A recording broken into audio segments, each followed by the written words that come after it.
Em 50, um trabalho muito importante do Chen-Ning Yang e do professor Jaime Thiome, do brasileiro e cofundador do CBPF, que foi estudar como os campos de spin-meio, ou seja, o campo de Dirac, o campo do elétron, o campo do pósitron, por exemplo, o campo dos quarks, como eles têm propriedades de paridade, como os campos de spin-meio reagem às reflexões espaciais. Quer dizer, um trabalho que poderia ter sido até feito na década de 30, mas que não tinha sido feito na década de 30.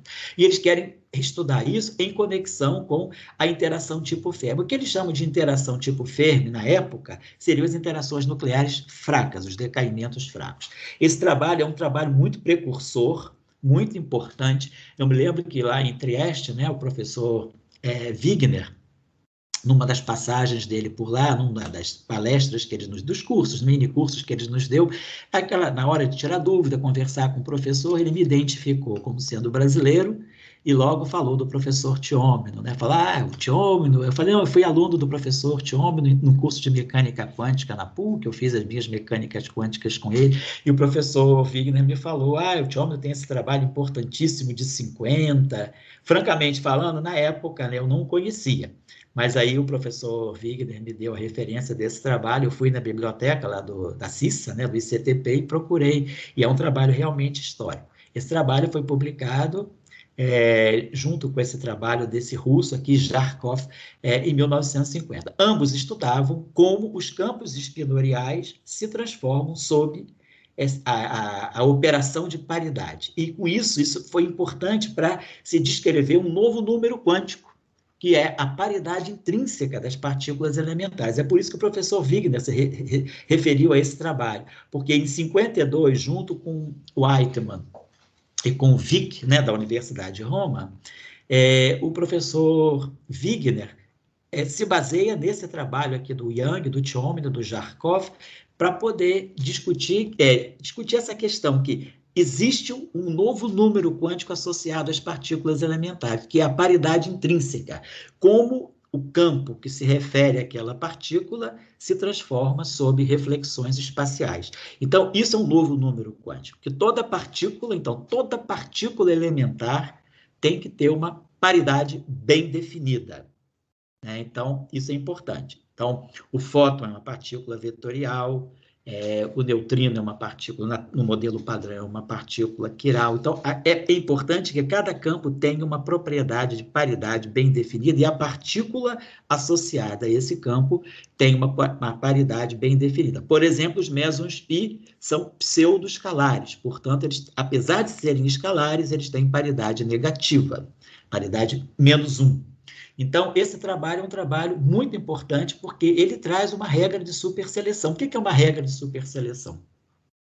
Diferentemente das regras de seleção que nós conhecemos da mecânica quântica. Na mecânica quântica, nós temos uma série de regras de seleção, mas temos algo mais importante, mais profundo, que é independente, que é independente da transição, digamos assim, de um estado inicial para um estado final, que são as regras de superseleção. As regras de superseleção, por exemplo, a carga elétrica é uma regra de superseleção. Por quê? Toda partícula na natureza ela tem que ter uma carga elétrica bem definida. O elétron tem carga menos E. O próton, ou o quark tem carga, um quark U tem carga 2/3 de E. O próton tem carga mais E. O elétron tem carga menos E. O meson π+ tem carga mais E. O meson π- tem carga menos E. O meson π0 é carga nula, é 0 vezes E. Então, toda partícula tem uma carga bem definida. Eu não tenho, na mecânica quântica, nenhuma probabilidade diferente de zero de encontrar o elétron, por exemplo, com carga mais E. Quem tem carga mais E é o pósitron, é antipartícula. Mas, então, cada partícula tem uma carga elétrica fixa e bem definida. Eu não posso fazer, então, o que a gente chama de superposição coerente de partículas com cargas diferentes. Todo estado físico tem que ter uma carga elétrica bem definida, como que tem que ter uma paridade bem definida. Então, isso é o que define as regras de superseleção. As regras de superseleção, então, elas são incorporadas ao nosso conjunto maximamente abeliano. Por quê? Porque elas comutam com todos os demais operadores que descrevem observáveis, e elas têm que ser fixadas para cada estado, para cada partícula da natureza. Então, nós temos as chamadas regras de superseleção. Esse trabalho aqui, ele abre essa discussão de regras de superseleção. Diferentemente da regra de seleção. A regra de seleção, a gente, na verdade, está falando do teorema de Wigner-Eckart. O que a regra de seleção ela está me dizendo? Eu tenho uma interação, eu tenho um operador, um observável, que eu estou chamando de O. Esse observável atua num certo estado inicial I e leva esse estado inicial, faz a transição de um estado I para um estado F. Então, esse operador aqui, ele representa uma interação que promove, digamos, a passagem de um estado, de um sistema, de um estado inicial para um estado final. E aí, essa amplitude é diferente de zero se nós aqui usarmos, né? Quer dizer, nós vamos ter um critério para saber se essa amplitude é diferente de zero. Esse operador pertence a uma representação RO de um grupo. Esse operador RO, ele carrega certos números quânticos. Esse estado inicial, certos números quânticos. Então, nós vamos compor os números quânticos desse operador com os números quânticos desse estado inicial e vou fazer, então, uma série, uma soma direta.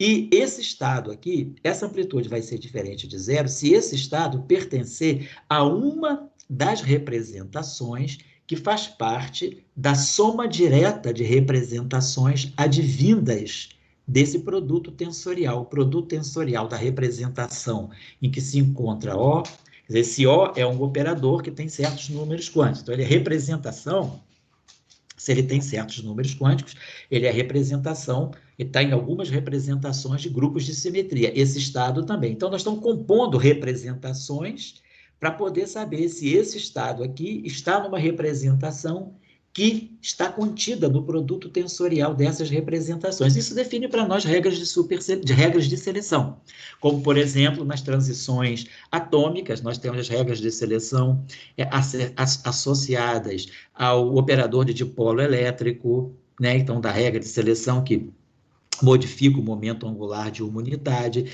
momento de dipolo magnético, momento de quadrupolo que mexe, né, que altera o momento angular de duas unidades. Então, as regras de seleção, elas são muito particulares de observáveis e de estados. As regras de superseleção, não. Elas são muito mais universais. Elas são necessárias para classificar. Toda partícula tem que ter números quânticos bem definidos, né, para os observáveis associados que definem regras de superseleção. Então, a carga elétrica define uma regra de superseleção. A paridade intrínseca também define uma regra de superseleção. E o princípio da univalência também define uma regra de superseleção, que nós chamamos de regra de superseleção de univalência. O que é? Toda partícula ela é bosônica ou fermiônica. Então, a partícula tem que ter um caráter, né, muito bem definido, de ser ou uma partícula bosônica, spin inteiro, ou uma partícula fermiônica, spin semi-inteiro.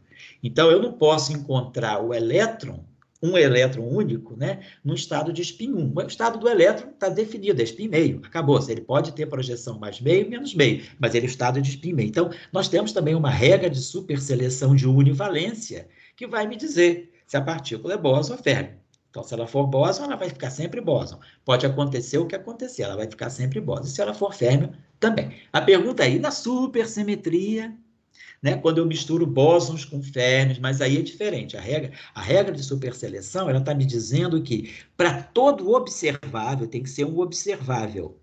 Não existe nenhum observável que conecte um estado I com o estado F, se eles têm números quânticos distintos para uma dada regra de superseleção. Ou seja, se esse estado I tiver carga mais, se o meu estado inicial tiver uma carga positiva mais E, qualquer que seja a interação que eu colocar aqui, a carga elétrica é conservada. Então, o estado final pode acontecer o que for. Ele vai ser muito diferente do estado I, mas ele vai ter que ter a mesma carga elétrica.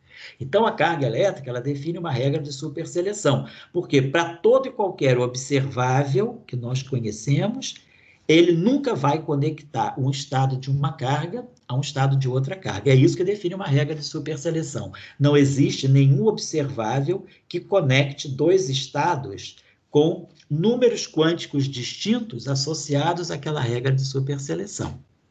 Na supersimetria, quem faz a conexão de um bóson para um férmio é uma transformação de supersimetria. Mas a transformação de supersimetria é uma transformação, ela não é um observável físico da teoria, como a carga elétrica, como o operador de momento angular. Então, não tem nenhuma, digamos, nenhuma inconsistência nessa, dizer que o princípio da univalência está em conflito com a supersimetria. Não, na supersimetria nós temos férmions e bósons. Férmio é férmio, bóson é bóson. A supersimetria os relaciona, mas não quer dizer que numa teoria supersimétrica um bóson vira um férmio. Não, ele se transforma, o campo de um bóson se transforma linearmente com o campo de um férmio, mas nenhum observável transforma o bóson no férmio. É isso que eu estou querendo chamar a atenção. Então, ser bóson ou ser férmio, o caráter estatístico também define uma chamada regra de superseleção que nós chamamos de univalência.